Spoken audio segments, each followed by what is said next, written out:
এখনো বন্ধ হয়নি কিন্তু ধুঁকে ধুঁকে চলছে এমন কারখানাগুলোর জন্য সরকার প্রণোদনা দেবে বলে জানিয়েছেন পোশাক রপ্তানিকারক। তারা জানান বন্ধ কারখানা চালু করতে বাংলাদেশ ব্যাংক যে তহবিল গঠন করছে সেই তহবিল থেকে স্ট্রাগল করা কারখানাগুলো এই সুবিধা পাবে।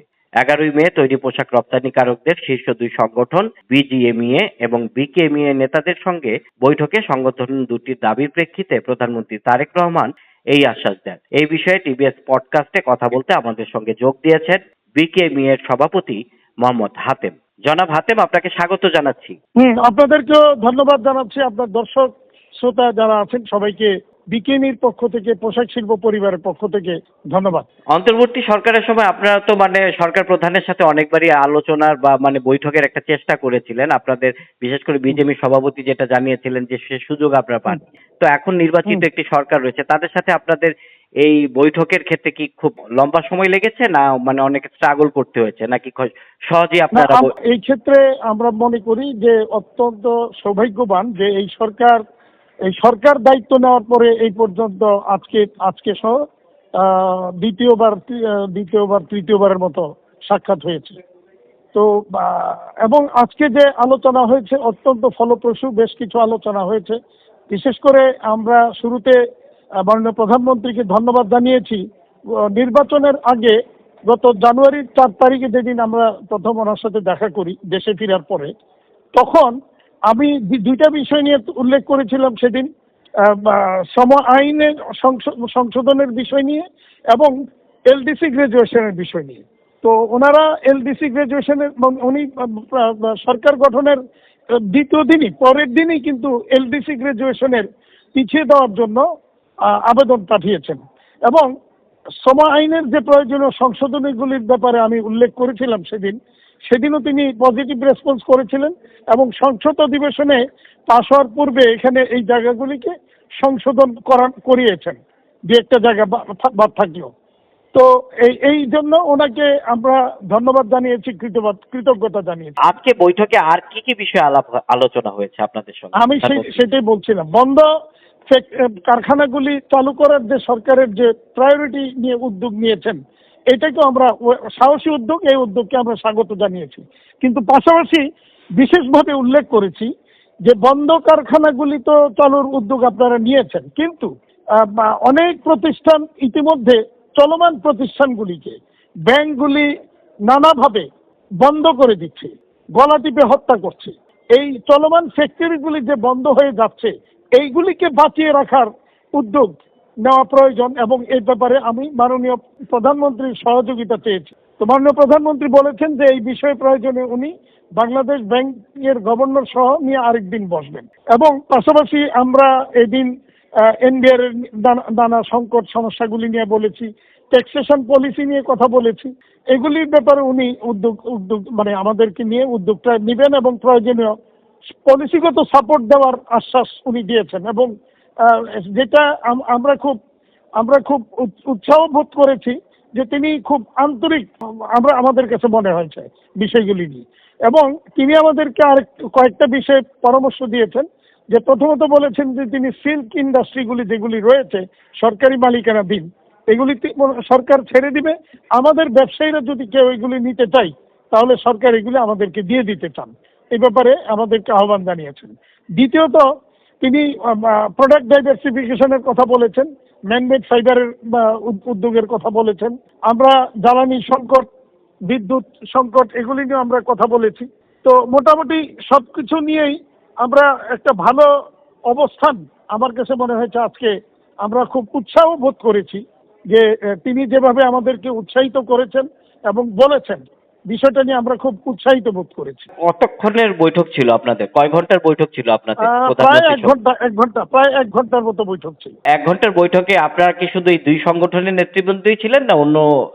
না, আমরা এককভাবে বিকেএমই ছিলাম, বিজিএমই আলাদাভাবে দেখা করেছে। তো আমি আপনার কাছে যেটা একটু জানতে চাচ্ছি যে আপনাদের সাথে কি প্রধানমন্ত্রীর যুক্তরাষ্ট্রের সঙ্গে যে বাণিজ্য চুক্তি হয়েছে সে বিষয়ে কোনো আলাপ আলোচনা হয়েছে?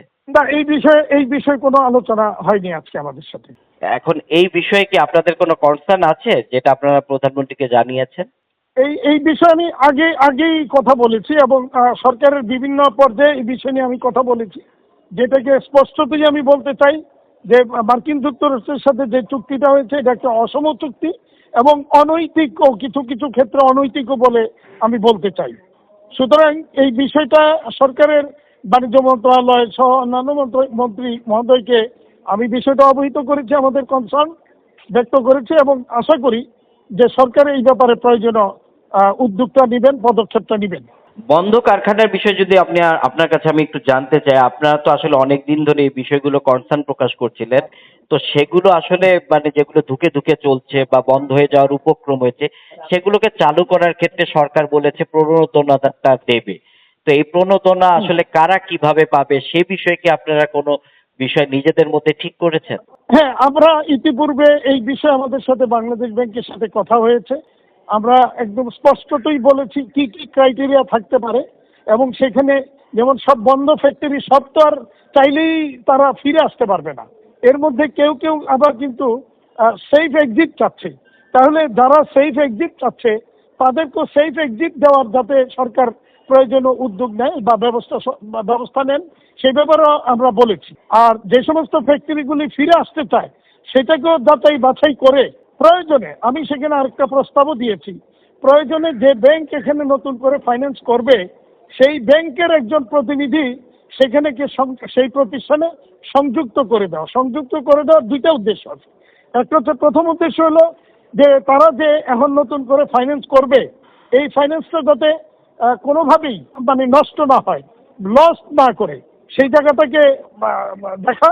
দ্বিতীয়ত হচ্ছে যে সরকার ব্যাংকের কর্মকর্তা বলি বা সরকারের নানা লেভেলের কর্মকর্তা যারা মনে করেন যে ব্যবসাটা খুব সহজ, কেন ফ্যাক্টরিগুলি বন্ধ হয়ে গেল বা কেন ফ্যাক্টরিগুলি বন্ধ হয়ে যাচ্ছে এই বিষয়টাকে সরজমিনে থেকে প্র্যাকটিক্যালি থেকে ওনারা একটু অনুধাবন করুক যে ব্যবসাটা এত সহজ না এবং কোনো ইন্ডাস্ট্রি যারা বন্ধ হয়ে গেছে তাদের কিছু ব্যতিক্রম থাকবে, বাট অধিকাংশই যে মানে সরকারের বা ব্যাংকের অসহযোগিতা বা নানা রকমের পলিসিগত সাপোর্টের অভাবে ফ্যাক্টরিগুলি এইভাবে মরে গেছে, বন্ধ হয়ে গেছে সেই বিষয়টা যাতে বুঝতে পারে এই কারণে একজন প্রতিনিধি সেখানে যাতে সম্পৃক্ত করা হয় এই পরামর্শ দিয়েছি। ট্যাক্সেশনের বিষয়ে কি আলাপ হয়েছে আপনাদের প্রধানমন্ত্রীর সঙ্গে? ট্যাক্স আমরা বলেছি যে ট্যাক্সেশন যে সিস্টেমটা আছে সেই সিস্টেমটা বিনিয়োগ এবং ব্যবসার পরিপন্থী এবং এবং কোনো কোনো ক্ষেত্রে আমি এটাকে বাংলাদেশের ট্যাক্সেশন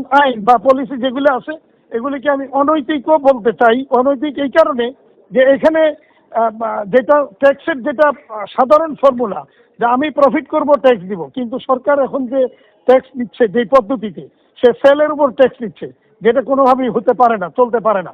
তো সেই বিষয়গুলি সেলের উপরে ডাইরেক্ট ট্যাক্স নিয়ে দিচ্ছে যেটা আমাদেরকে সমন্বয় বা ফেরতের কোনো ব্যবস্থা নেই, সেই বিষয়গুলি আমি উল্লেখ করেছি। প্রধানমন্ত্রী আপনাদের এই বক্তব্য বা এইসব দাবির প্রেক্ষিতে প্রধানমন্ত্রীর আসলে রেসপন্স কি ছিল বা কেমন ছিল? তিনি খুব পজিটিভ রেসপন্স করেছেন এই বিষয়গুলি নিয়ে। প্রয়োজনে তিনি বাংলাদেশ ব্যাংক এবং এনবিআর সাথেও বিষয়গুলি পলিসিগত যে সাপোর্টগুলি আছে সেই সাপোর্টগুলি তিনি দিতে আশ্বাস দিয়েছেন এবং আমরা খুব আশ্বস্ত হয়েছি এবং তার আন্তরিকতায় আমরা আসলেই খুব মুগ্ধ হয়েছি যে তিনি যেভাবে আন্তরিকতার সাথে বিষয়গুলি দেখেছেন এবং বলেছেন সেটা আসলেই একজন রাষ্ট্রনায়কের মতোই তিনি সেটা করেছেন এবং আশা করি তিনি যেভাবে বা কথা বলেছেন অতীতের রেকর্ড অনুযায়ী সেভাবেই তিনি কাজও করেছেন এবং করবেন। আমরা খুব আশাবাদী বিষয়টা।